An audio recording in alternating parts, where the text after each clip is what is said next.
As Trump and Putin gear up for their Alaska summit, the stage is set for what could be a fresh chapter in U.S.-Russia relations.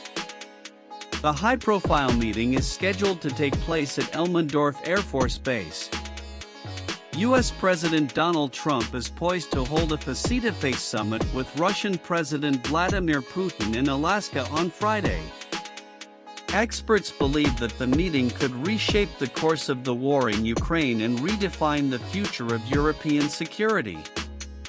The talks are scheduled to take place at Elmendorf Air Force Base, a strategic military facility long tasked with monitoring threats to North America and notably active during the Cold War in tracking Soviet activity.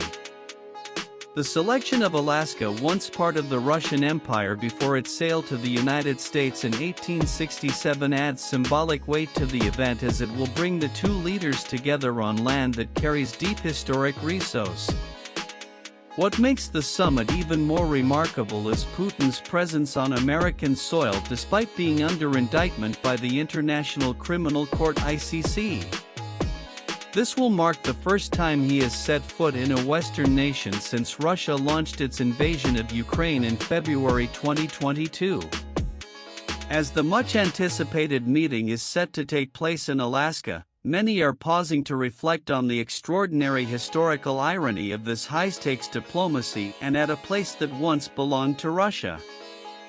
Why, then, did Russia decide to sell Alaska to the United States in 1867, and how is this legacy shaping today's geopolitical theater? Back in the mid-19th century, Russia was an imperial power with vast territory but limited resources to govern its far-flung lands.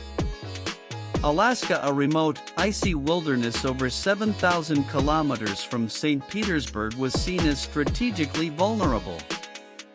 The Russian Empire had just suffered a crippling defeat in the Crimean War against Britain and feared losing Alaska without compensation should another conflict break out. At the same time, the territory had become an economic burden.